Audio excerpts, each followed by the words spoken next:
നാടൻ തേക്ക് ഇതാണ് നാടൻ തേക്ക്. അപ്പൊ നാടൻ തേക്കും നിലമ്പൂർ തേക്കും തമ്മിലെ വ്യത്യാസം എന്ന് പറഞ്ഞാൽ ഇതാണ് അല്ലേ?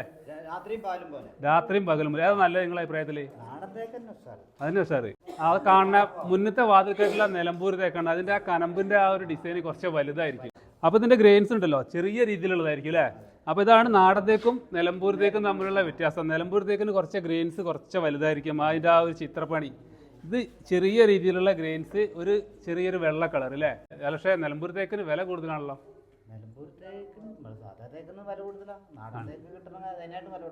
അല്ലേ? അപ്പൊ ഇത് മഹാഗണി. മഹാഗണി ഇങ്ങനെ ചവിട്ടിയത് തേയ്മാനം ഒന്നും സംഭവിക്കില്ലെന്ന് പറഞ്ഞാൽ ഒന്നും വരില്ല. ഈ ഒരു ഭാഗം ഇവിടെ ഈ ഒരു കോർണറൊക്കെ നിങ്ങൾ എന്താ ചെയ്യാം? മൂലടിക്കാൻ.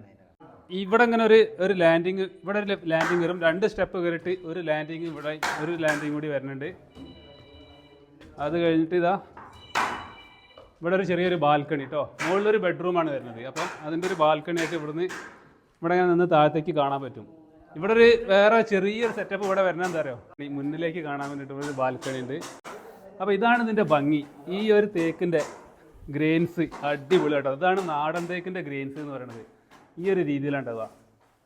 എന്താ ഭംഗി, സൂപ്പർ സെറ്റ് ഗ്രെയിൻസ്. വളരെ സിമ്പിളായിട്ടുള്ളൊരു വർക്ക്. ഒരുപാട് പൈസ അങ്ങനെ ചിലവാക്കിയിട്ടൊന്നും കാര്യമില്ല അല്ലേ? ചില സിമ്പിൾ വർക്കുകളാണ് കൂടുതൽ ഭംഗി ഉണ്ടാവുക. കാണുമ്പോൾ ഒരു സിമ്പിളായിട്ട് തോന്നും. ഇതെങ്ങനെ തയ്യാറാക്കുന്നത്? ഇത് ചോക്കുപൊടി, അതായത് ഇതില്ലേ, ഇതാണ് സംഭവം. ചോക്കുപൊടി, ആ വീട്ടിപ്പൊടി, അതുപോലെ ലേസം, കാവി. വീട്ടിയായതുകൊണ്ടാണ് അത് ഉപയോഗിക്കുന്നത്. അപ്പോൾ അതിനനുസരിച്ച് കളർ വ്യത്യാസം വരുന്നതനുസരിച്ച് കാവിയിൽ അളവ് മാറ്റൂലേ? ഇതിന്റെ 3ന്റെ അളവ് അങ്ങോട്ട് മാറ്റി മാറ്റി ഉപയോഗിക്കണം. യുക്തി പോലെ, അതായത് മരത്തിന്റെ കളർ പോലെ. മരത്തിന്റെ കളർ പോലെ. ഇത് ഏകദേശം ഈ ഒരു കളറാണ് കിട്ടേണ്ടത് അല്ലേ? അപ്പോൾ അതിനനുസരിച്ച് നിങ്ങൾ റെഡിയാക്കും. ഈ ചെറിയ ഗ്യാപ്പൊക്കെ അടച്ചിട്ട് സെറ്റാക്കാൻ വേണ്ടിയിട്ട്. അപ്പോൾ അങ്ങനെ ഒരു പെയിന്റിങ്ങിന്റെ പണി നടക്കേണ്ടത്, ഇവിടെ സ്റ്റെയറിന്റെ വർക്ക് ഇവിടെ നടക്കേണ്ടത്, ഒരുപാട് വർക്ക് ഇവിടെ നടക്കുന്നുണ്ട് കേട്ടോ. മണ്ണിന്റെ ടൈല്. അപ്പോൾ ഈ ഒരു ടൈൽ എന്ന് പറയുമ്പോൾ 1 അടി നീളമുള്ള ടൈലാണ്. ഇതുപോലത്തെ 1 അടി നീളമുള്ളത് ഇപ്പം കിട്ടാൻ വളരെ ബുദ്ധിമുട്ടാണ്. ഇപ്പോൾ 9 ഇഞ്ചിൻ്റെയാണ് ഇപ്പോൾ സാധാരണ വരുന്നത്. അതുപോലെ തന്നെ സിറ്റൗട്ടിന് വരുന്ന ഈ ഒരു പില്ലറില്ല, ഈ ഒരു പില്ലർ അതേപോലെ തന്നെ ഗ്ലാഡിങ് ടൈൽ ഒട്ടിച്ചിട്ട് നല്ല മനോഹരമാക്കിയിട്ടുണ്ട്. ഈ ഒരു ഗ്യാപ്പ് ഉണ്ടല്ലോ, ഈ ഒരു ഗ്യാപ്പിലൊക്കെ അപ്പോക്സി ചെയ്യാറുള്ള കേട്ടോ.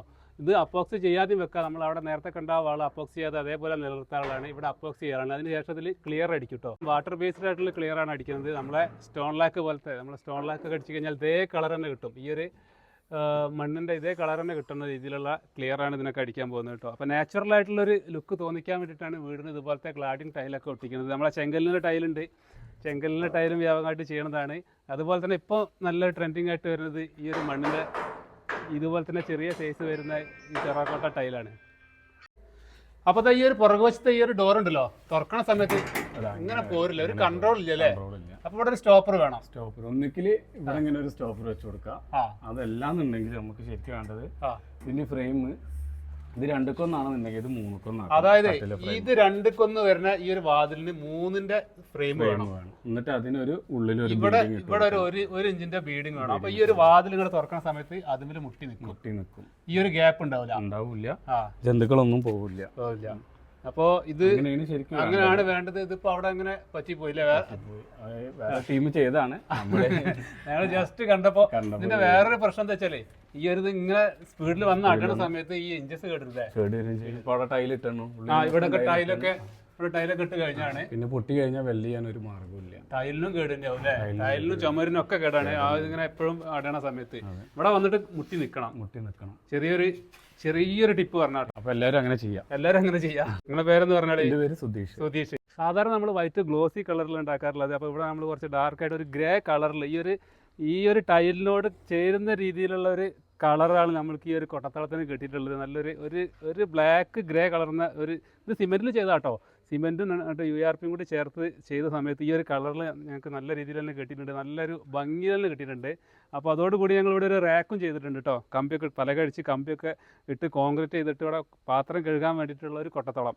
അപ്പോൾ അതും അത്യാവശ്യം വലിയ രീതിയിൽ 2.5 അടി വീതിയും 2 അടി അകലം കിട്ടുന്ന രീതിയിലുള്ള ഒരു കൊട്ടത്തളത്തിൻ്റെ പണിയും കൂടി ചെയ്തിട്ടുണ്ട്. അപ്പോൾ അതിനും ഈ ഒരു ടൈൽ തന്നെ വെച്ചിട്ട് നല്ല മനോഹരമാക്കിയിട്ട് ഈ ഒരു വീടിൻ്റെ കിച്ചൻ്റെ വാതിലാണ് വരുന്നത്. കിച്ചണിൽ നേരെ ഇറങ്ങിയിട്ട് ഇവിടുന്ന് പാത്രം കഴുകാനും തുണി അലക്കാനൊക്കെ പാകത്തിനുള്ള ഒരു രീതിയിലുള്ള ഒരു അലക്കലിൻ്റെ പണിയും കൂടി ഞങ്ങൾ കാടാമ്പുഴ ക്ഷേത്രത്തിൻ്റെ അടുത്താണ് ചെയ്തിട്ടുള്ളത് കേട്ടോ. മറ്റൊരു വീഡിയോയിൽ വരാം. ബൈ.